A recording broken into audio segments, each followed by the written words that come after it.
Hello viewers, this is Paladin of Odin, and this is some more Magic the Gathering Online. This is a 4-player commander match. I am playing my Scion of the Ore Dragon deck, and the shuffler isn't being too friendly. But I'm gonna keep it, because I don't think it's gonna give me anything better. Oh, that is funny.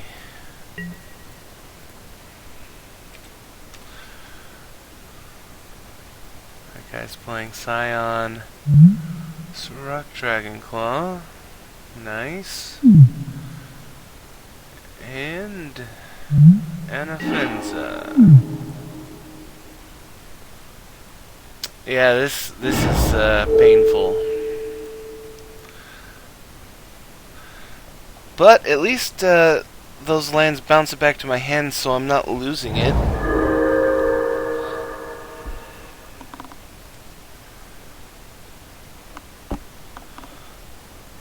Problem is, unless I get some more lands, I'm sitting on one of each.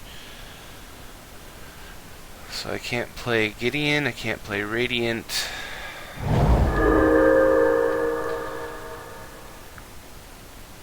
I could play Browbeat or Solkanar. I could play Scion, eventually, because this is going to be painfully slow. What's this? Oh! But I have to say, very cool art. Not the art that I have for mine.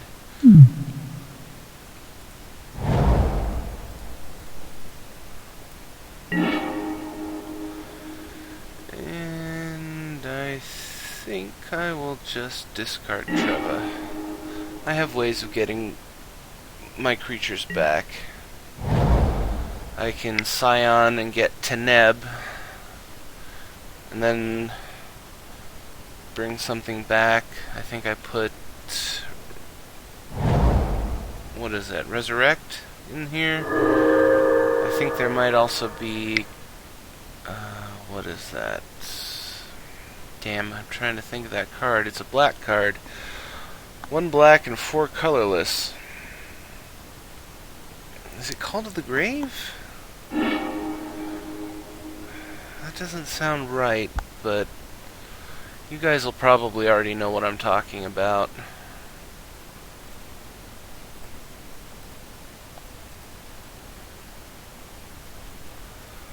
What is this? Ah, the Dragonland.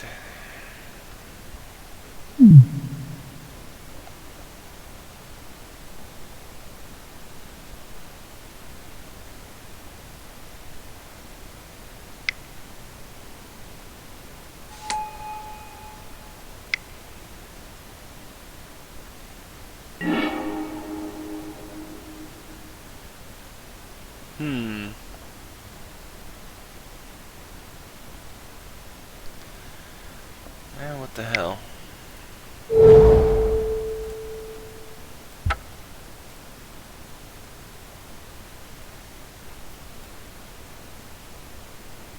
At least now I can play some things. I could play Browbeat on my next turn. Not that I would, since somebody would take 5. Playing Browbeat in the beginning of a game like this would be incredibly foolish. Because there's no way in hell it would get past everybody.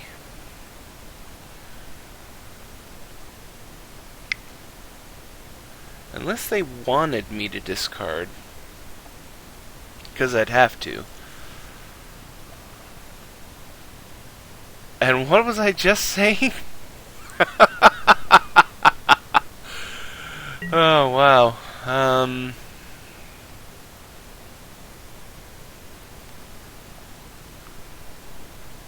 You know what? I think I will.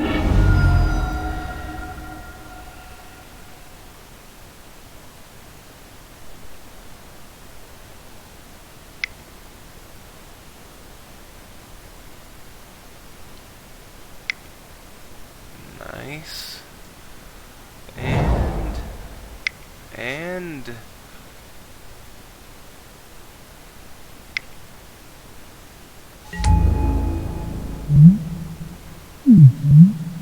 Dragon Scale General.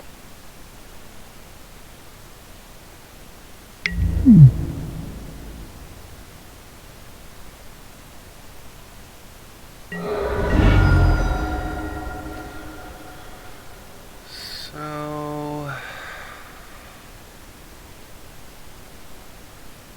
throw this down. I'd have 4. And what the hell? I'll try and browbeat. See if he decides, no, no, no. You screwed up mine, I'm screwing up yours.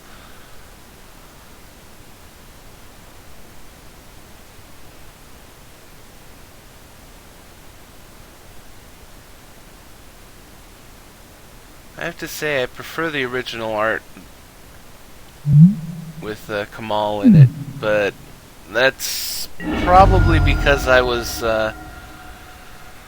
playing Magic back when the Odyssey block was released, and I really liked the lore in that block. There are a lot of interesting characters.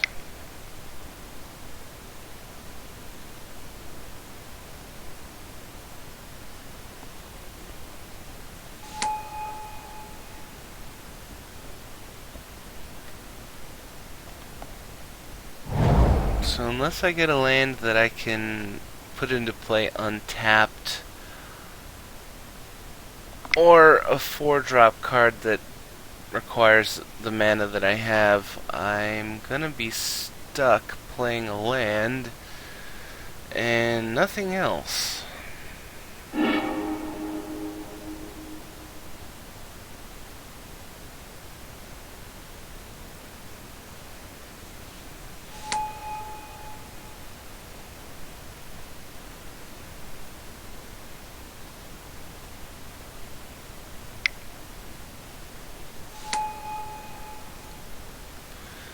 But I have to wonder, if I hadn't taken the damage for Surok's Browbeat, would the other Scion have taken the 5, and then when I played it, would he have taken the 5 again? Just an interesting question to think about.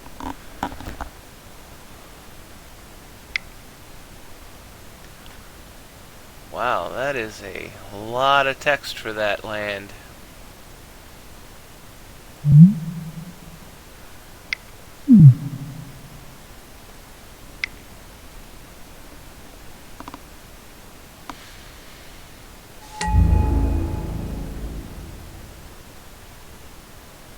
Thankfully, she doesn't have haste.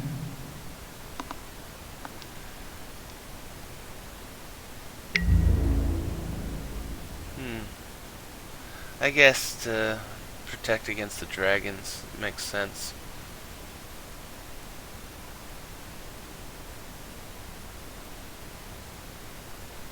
I was thinking that he'd swing all out.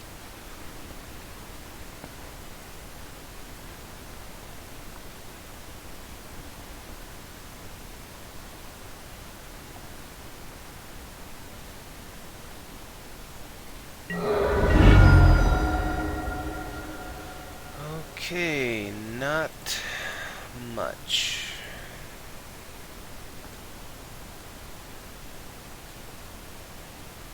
So I'll play Boiler Works, return the mirror into my hand, and pass so that I have the 3 mana up for a crib swap.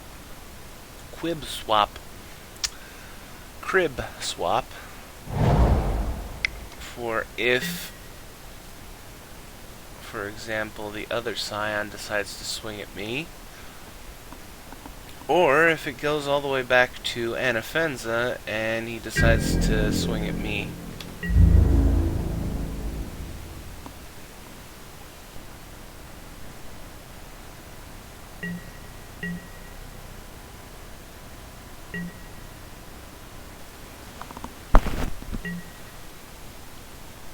At the moment, Anafenza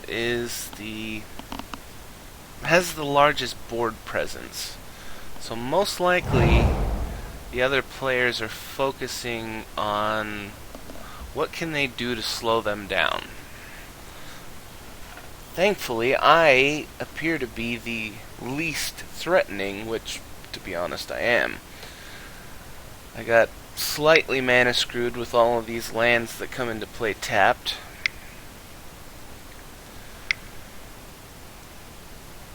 And I've only tried to play one spell.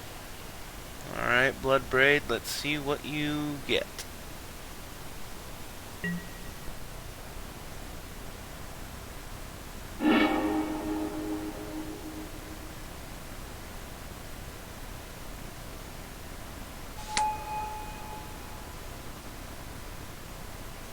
Not that big a deal.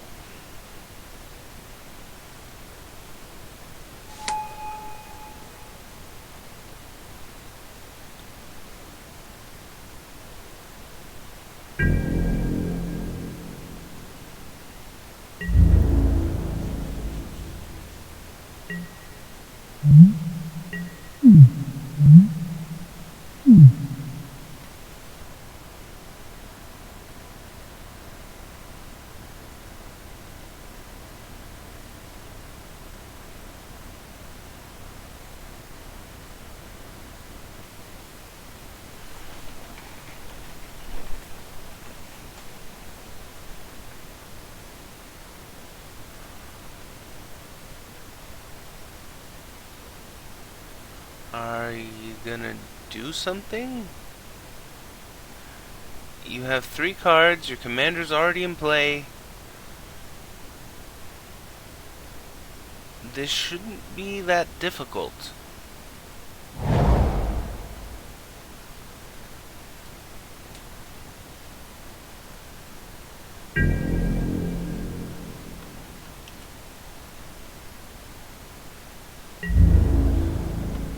What does she say? Attacks, put a +1/+1 counter on another target tapped creature you control. Card will be put into an opponent's graveyard from anywhere. Okay.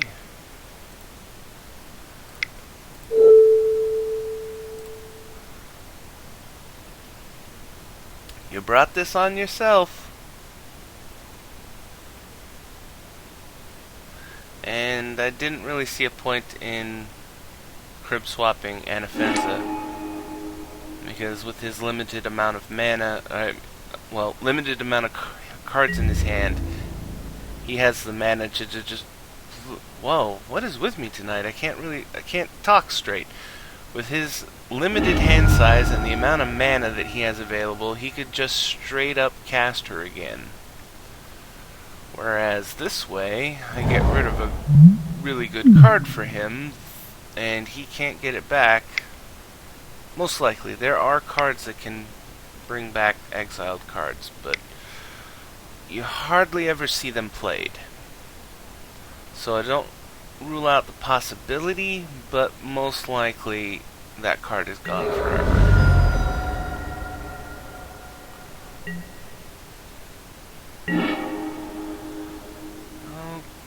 Okay, I can throw this down and have 6 mana, which... I could put out Radiant and she would be a 4/4. I could put out Solkanar. No, what am I talking about? Enlisted Worm.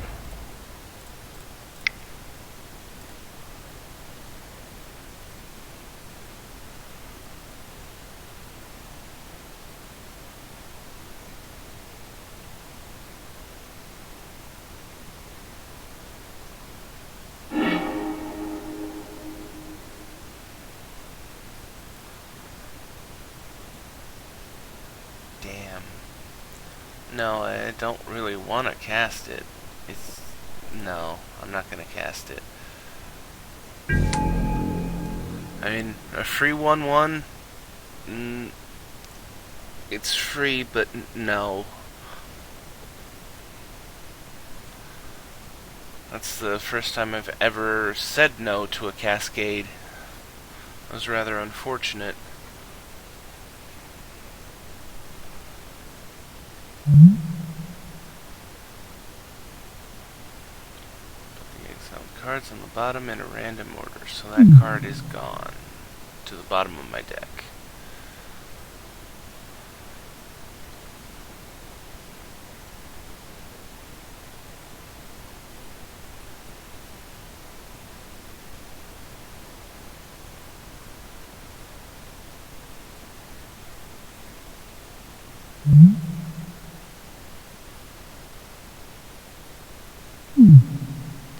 I wonder, if I had the mana open with that Cascade, could I have paid the kicker costs when I cast it?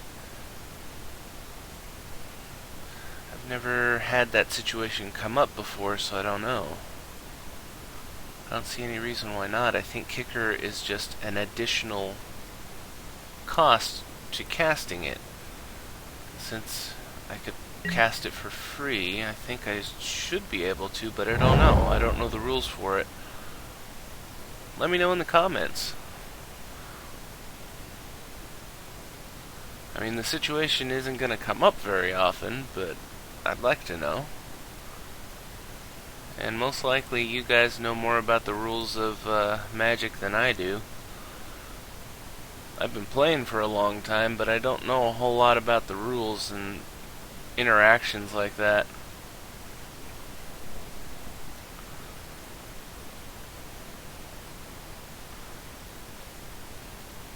One of the few rules that I actually went to the trouble of learning was banding, actually. Which is a funny little ability, and the only reason I learned it was from my old wall deck. Because there was a card called Fortified Area, which was an enchantment. Costs 2 white and a colorless, and all wall creatures get +1/+0 in banding. So I had to learn what banding did. And a lot of people have said banding is really complicated, but it isn't, actually. What the hell? I have no, at the moment I have nothing else to do, so I'll explain it to you. Banding is really simple. When you're on the defense, if you use creatures with banding, it basically allows you to group block, but you get to assign how the damage is dealt to your creatures. So on defense, it's really simple. Banding is, you can band as many creatures together as they have banding +1. So if you have one banding creature, you can band 2 creatures together. If you have 2 banding creatures and another one, you can add the 2 banding and the one that doesn't. Okay? Same goes for the attack with the banding together. But when you go on the attack in a band is when things get a little complicated, but, attacking in a band is really stupid, so most likely you'll never have to know the rules for it, but here it is. It's really simple. When you attack in a band, it basically means that your band is able to be blocked by a single creature. So if, say, you banded together 40 creatures, a ridiculous number, they could still be blocked by a single creature.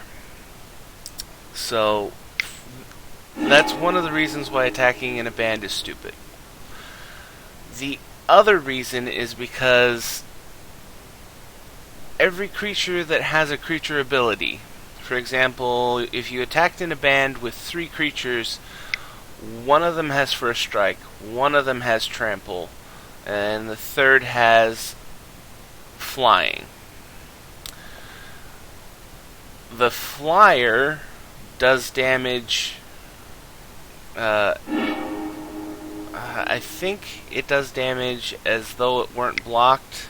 in the band because it has flying. It doesn't prevent you from blocking the band.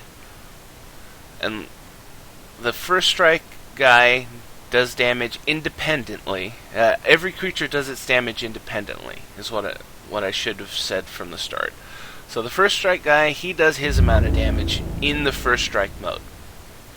The trample guy does his damage in the normal mode, but his damage is separate from the first strike guy. So, you attack with 5 creatures, in a band, it doesn't turn those 5 creatures into one giant creature with all of the abilities so that you can wreck their face. It's kind of like 5 creatures that you basically say, okay, I'm attacking with all these, but I'm allowing you to block all of them with one guy. So, I like banding for the defensive side. The defensive side is really simple, and it's hugely helpful to you. You getting to decide how the damage is dealt to your blocking creatures. There's no downside to that. There are too many downsides to the attacking in a band that you're just never gonna do it. Is he attacking? Not me. Okay. And I know that's kind of a weird tangent to go off on, but why not go off on it since I have nothing else to do while I'm waiting for them to take their turns? Tell you guys a little something that I know about. It was one of the things that I really liked was being able to band a really big wall to, like a 0-8 wall to Wall of Nets, which is a 0-7, and then block one guy. Doesn't really matter how big he is unless he's big enough to kill all the creatures. But Wall of Nets is a 2 white, 1 colorless 0-7 that it says at the end of combat, any creature that Wall of Nets blocked is exiled. And then when Wall of Nets leaves play, return all the exiled creatures to play. Well, it's kind of handy to have a band so that you can choose how damage is dealt so that the Wall of Nets never dies in combat, so that you can exile every creature that they attack with. Okay, back to this game. What do I got? I've got 6 mana. I could cast everything except for Jugan, which is unfortunate. I'd kind of like to cast him right now. But I think I will just go with Solkanar.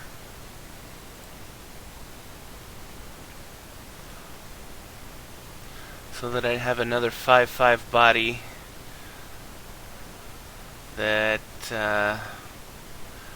might deter people from attacking me. I could have played Gideon and then destroyed Anafenza, but he'd be at 4 loyalty. He could fly over and kill him instantly, and then it would piss him off. And even if he didn't kill Gideon, he most likely could simply by swinging all out. So, just biding my time. What is this? No, I'm not attacking. What does this guy do? Move +1/+1 counter from target creature onto a second target creature. Okay. So, with mana, he can screw around with things. And this... If one or more +1/+1 counters would be placed on a creature you control, you add another one. Does that count for removing a +1/+1 counter? Like if he moved one from here to here, would that be placing a +1/+1 counter on the shapeshifter? So that he'd get 2 for 1. Oh, the beginning of each upkeep. I should have paid more attention. He played Dragon Broodmother, which is quite a nice card.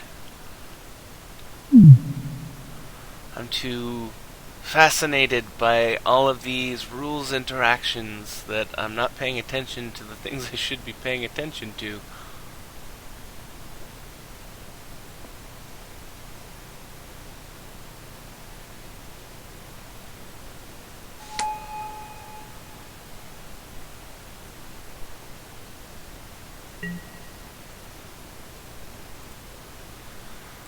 No graveyard. One, so I guess on my turn I'm gonna be playing Bojuka Bog targeting Surrak. And as you may have noticed by now, if you've seen my other commander videos, I prefer to refer to the other players by their commander name, because you know, I don't know these people. I don't want them to... You know, I don't want to refer to them by their screen names in case they were to be offended about something. So, you know, I'm not going to go to the trouble of blanking out their screen names. For one, I don't actually know how to do that, and two, I'm honestly too lazy to bother. But, you know, unless you guys really give a damn about, you know, their screen names, then it's, you know, not a big deal.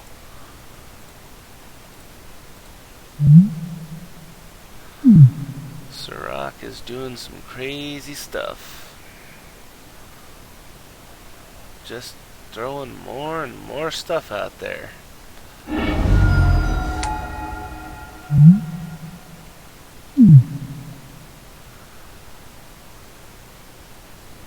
Yeah, 3 damage to every creature would have been a waste.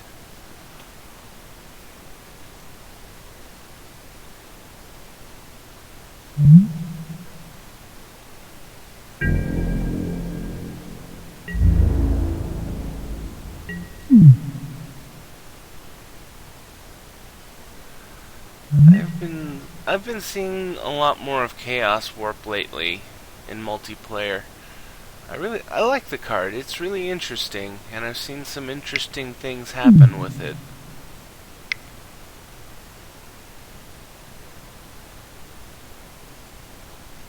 Ah, so it does put 2 on. So it is placing. And, you know, I was pretty sure that that's how it would work. It's just because of the wording of this card.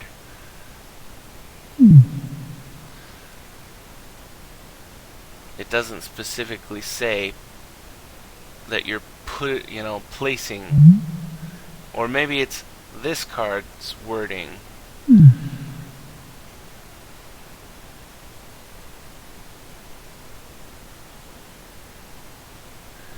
But I really liked this creature when it came out in multiplayer, because it really gives you something to think about, because you get 3 of these before your turn, and then on your turn you could drop the 4th and eat all 3 of those, and it would be a 7/7. And then do it again and again and again. Who's he attacking? He's going all out at the dragons. Don't blame him.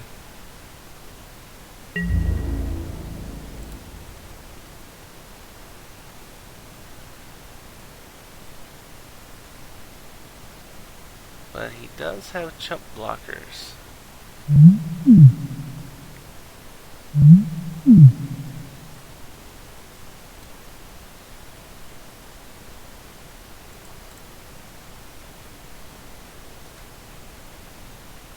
And 6 cards in his hand versus your 2.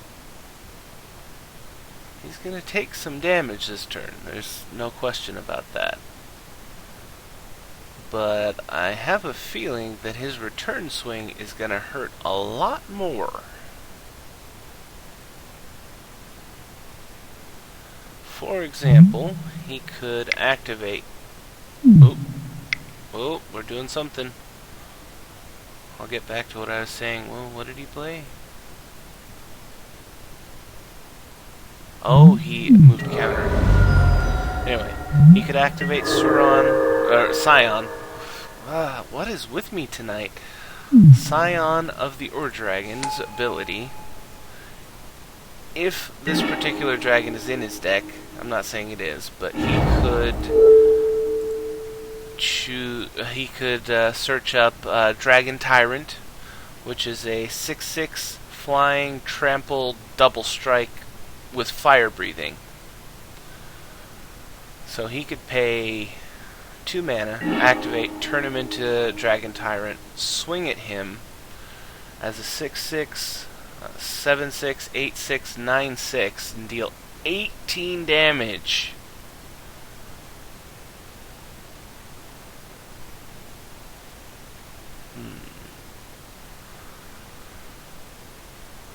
What to do? I've got 2, 4, 5, 6, 7 mana.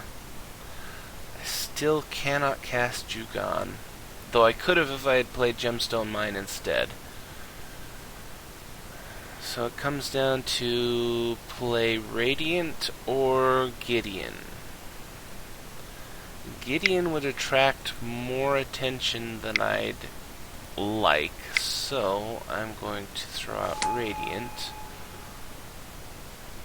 And since I don't have anything else to play, I'm not going to bother to try and bluff that I've got something. And then on top of that, with his Broodmother, Radiant keeps getting bigger and smaller depending on how many baby dragons he lets sit.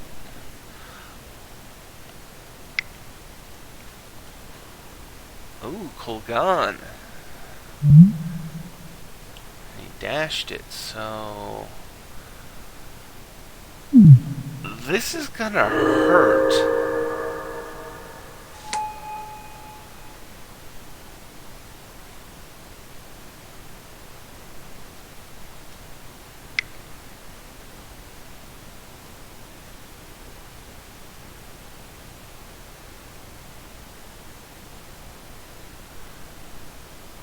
In fact, I don't know that Anafenza is gonna live through this.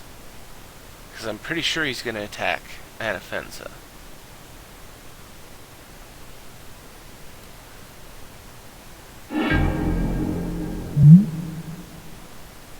Oh, shit. Even if he lives through it.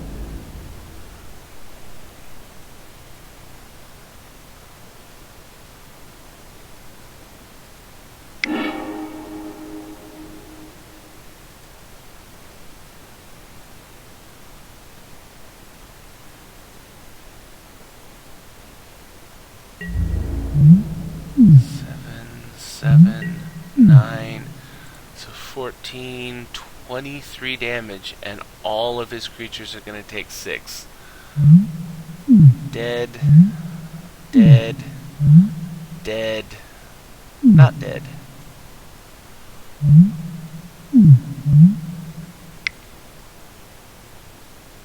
He gets to move 1 counter, so he could save 1 creature, which I'm assuming he's going to save Anafenza.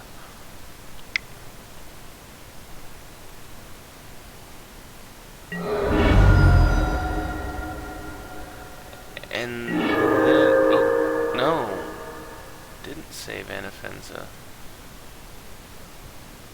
Why didn't it save Anafenza? What did he do? Where's the ticker?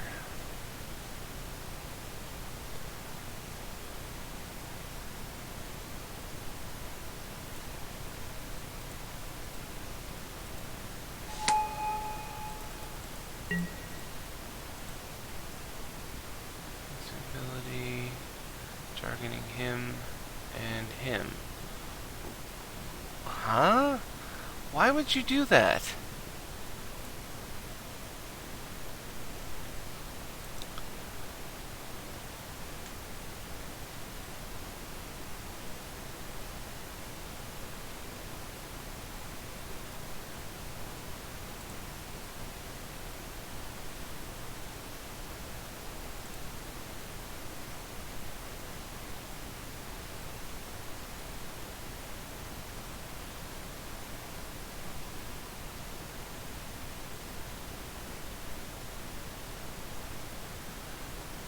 So, Surak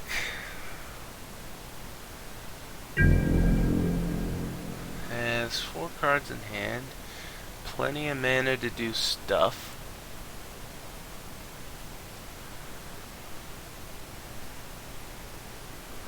I am not looking so good. I think I'm gonna have to go with Gideon and kill the Broodmother? Or kill Scion? 3, 4, 5, 6, 7. He could play it right over again, but it would cost him all his mana.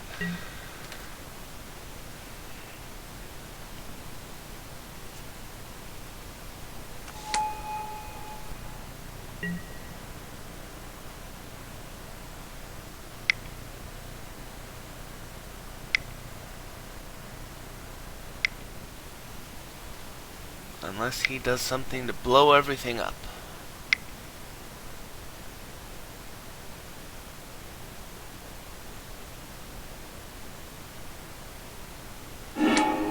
Marshal Coup. Well played, sir. Well played.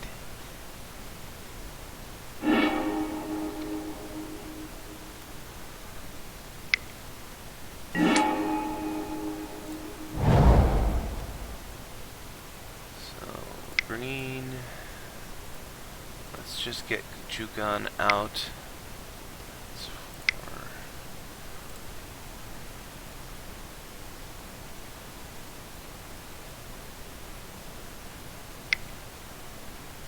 Are you gonna counter it? Because that would be a dick move. Huh. So it's fact or fiction?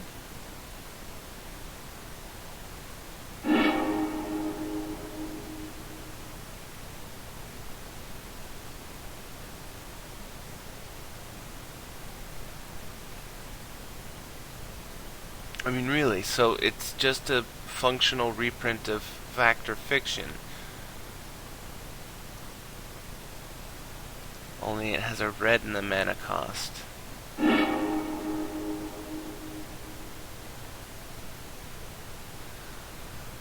Oh, this is not a good one to have to pick through. I'm glad he didn't pick me.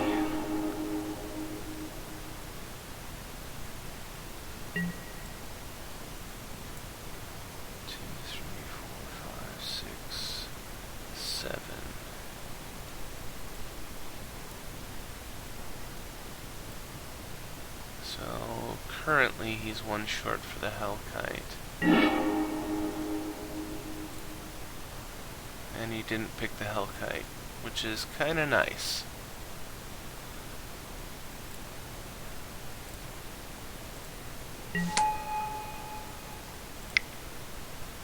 And I still don't have anything, so I'm not gonna try and bluff.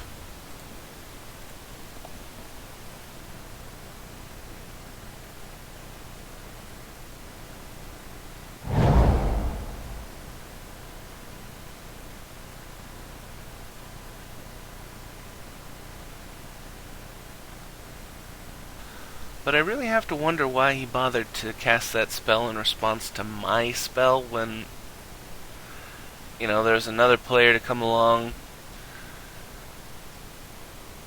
And even if he doesn't cast anything, you could have cast that at the end of his turn, and it functionally would have made no difference.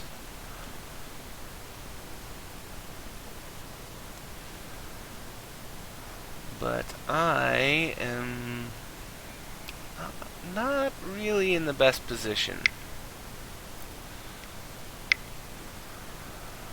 My mana problems are pretty much solved. I have a serious hand problem, though, at the moment.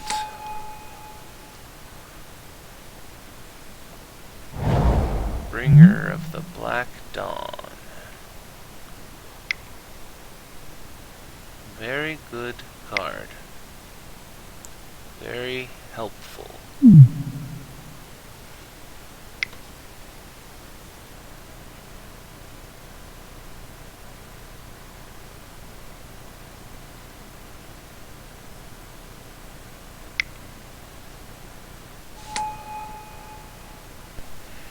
And of course, the Prophet.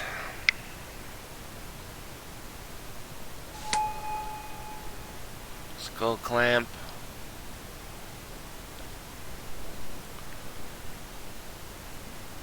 Personally, I would have put the Skull Clamp on and then the Lightning Greaves. We're all tapped out, but we all want Prophet dead. So that way, if one of us manages to kill Prophet, you'd get 2 cards out of the deal.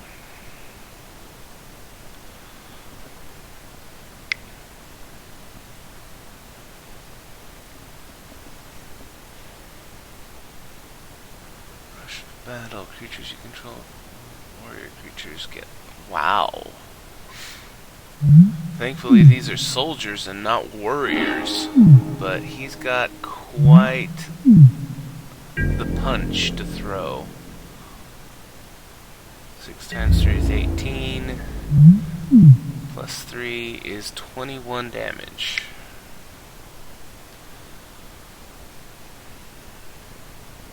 And of course, the blood feud continues. 18 minus 3, so 15 damage.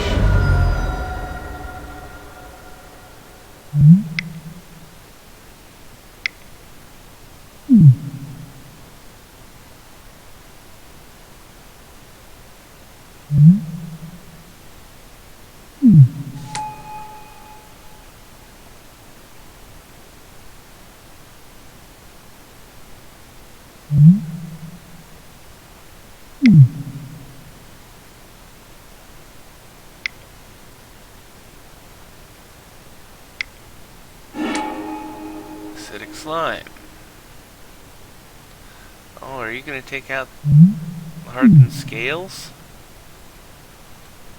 Or are you going to pick off one of my lands? Or his land?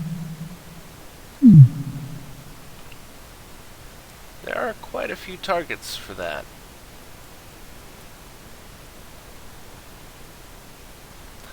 Why would you do it to the gemstone mine? That would have died without the counters on it. You should have picked off one of the double lands, that way I was forced to use the mine until it died. I mean, thanks for not doing that. That was really helpful.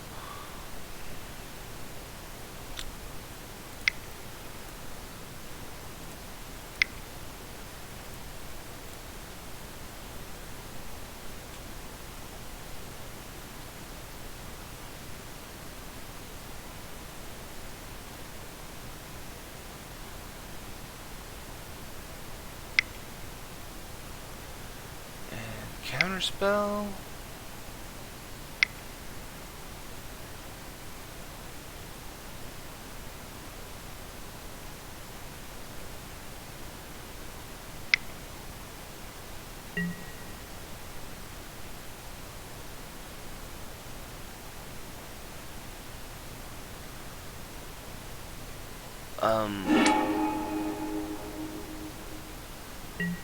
You do realize that that doesn't help you at all. At the end of my turn, I get it back. You don't have a combat phase during my turn.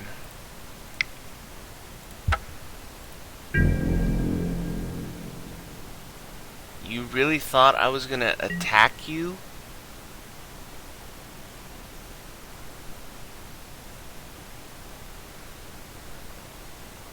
It's like, are you kidding? Unless he kills him, unless the other Scion kills Anafenza, or you kill Anafenza, Anafenza has a frickin' army!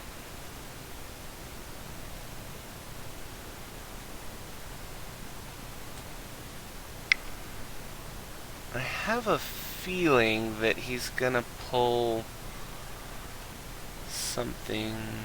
Well, let's see. If you do search the library and then put it at the beginning of your upkeep, so untap, upkeep, draw. So he'll get the card that he tutors for.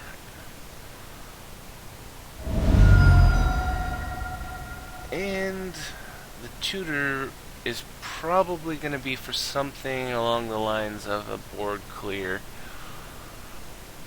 Like, it could be Wrath, could be...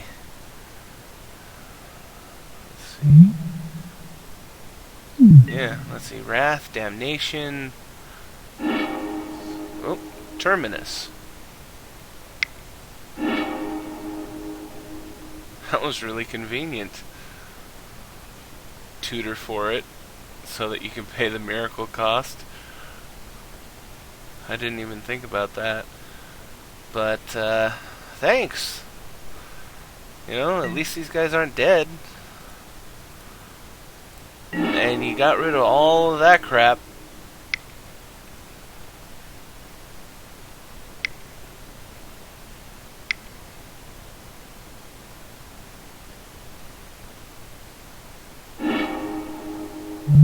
Temporal Mastery.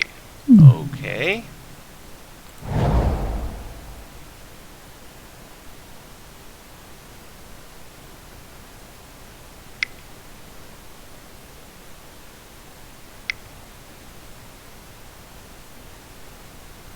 Blade Wing.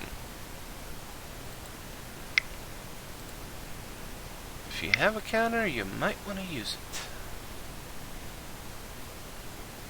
Spells you control can't be countered. Other creatures you control have trample. He can't be countered. Okay, how does that help you?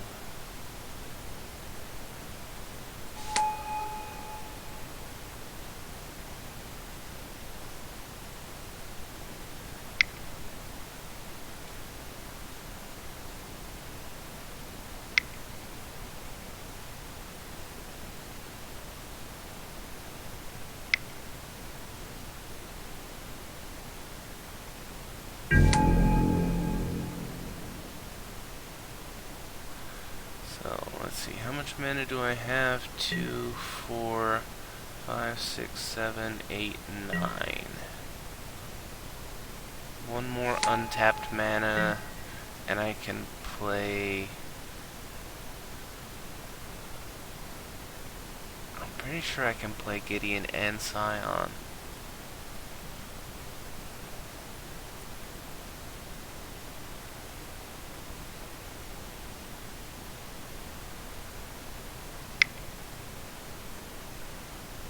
But it's a little premature to be talking about that, considering he's got a crap load of flyers. He's being a pain in the ass.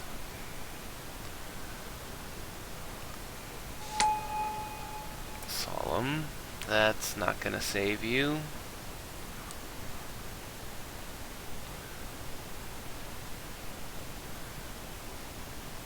I guess I should say the other Scion has a crap ton of flyers, and Surok is being a pain in the ass. Because I just realized I don't think that my mouse cursor is visible in the video. And then Anafenza, I don't know what he has left. I don't even know if he has anything left. I mean, if he could top deck Terminus, then that would be really, really helpful. Or, Wrath, Day's Judgment, and hostilities. You know, any number of lots of stuff.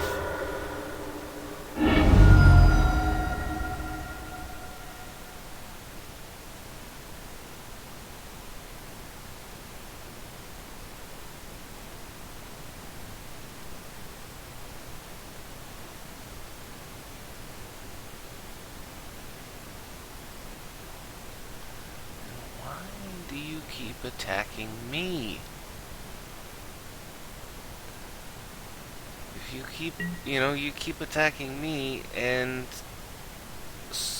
clearly the other Scion is the biggest threat. I mean, he only has 6 life, but he is going to wreck our faces on its next turn.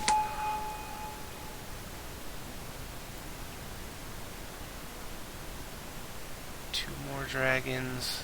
Attack with 5 dragons. All of them have +5/+0. So 9, 9, 9, 27. No. Yes. 27 plus 12 is 39.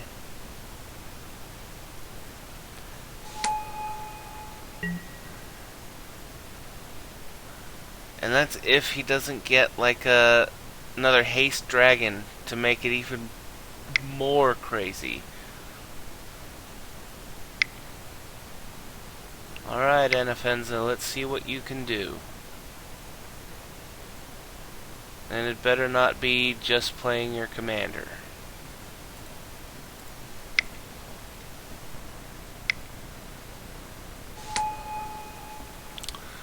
You just played your commander.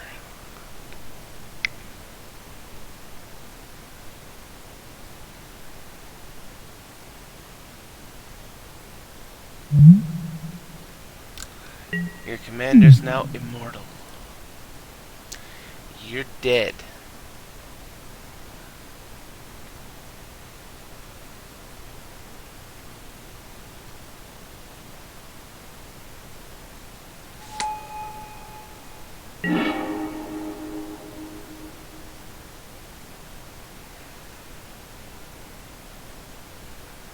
Well, I am stuck with 1, 2, 3, 4, 5, 6, 7, 8, 9 mana. I've got a 5, a 5, and a 6.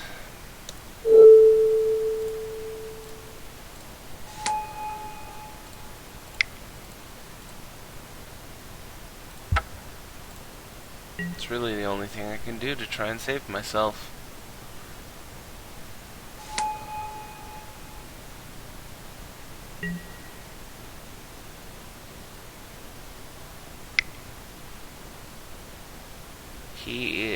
The other Scion is firmly in control of this game.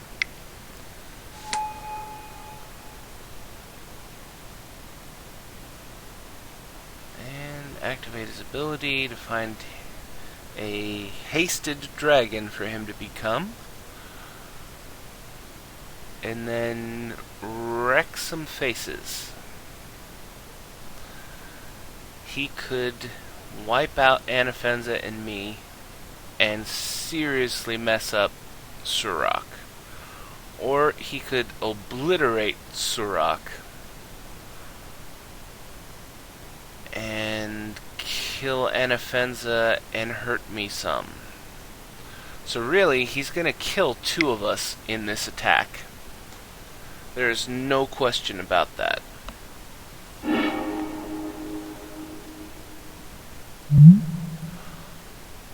No, he's gonna kill all of us.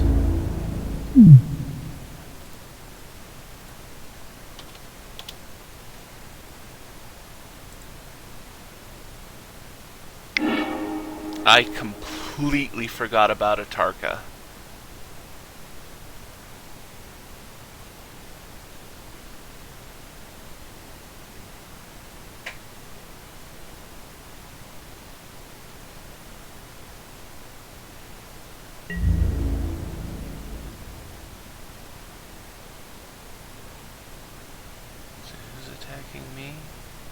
Nothing. He's just full out murdering them. Which still doesn't save me.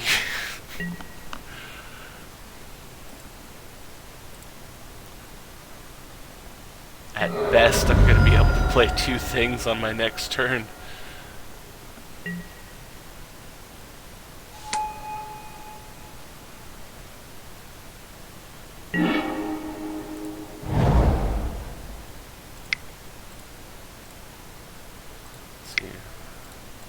That. Throw out my Scion, because why not?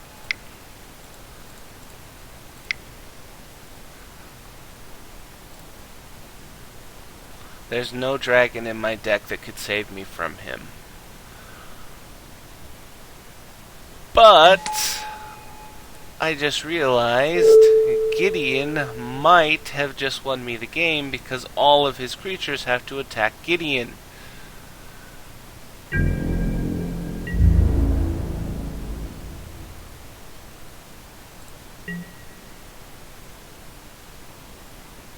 There's a slim chance that I will win. Slim chance.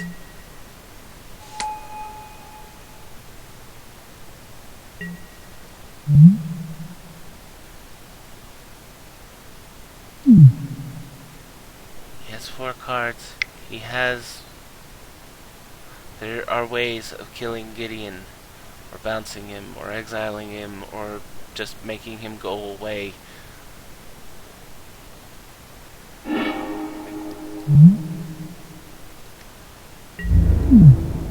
Ah. Well. The first wave.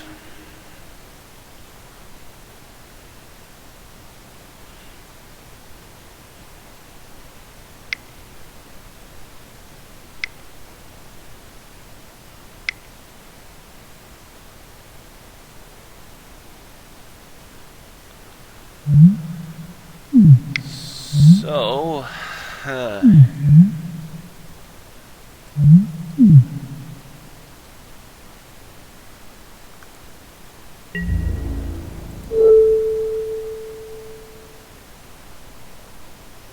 what to steal? I don't really think that it matters.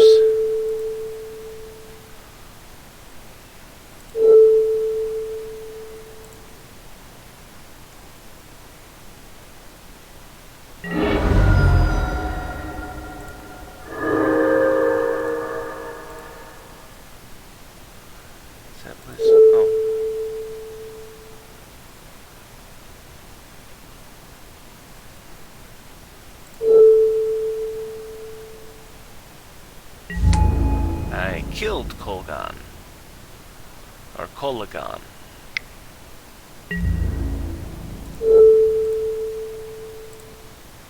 And game over.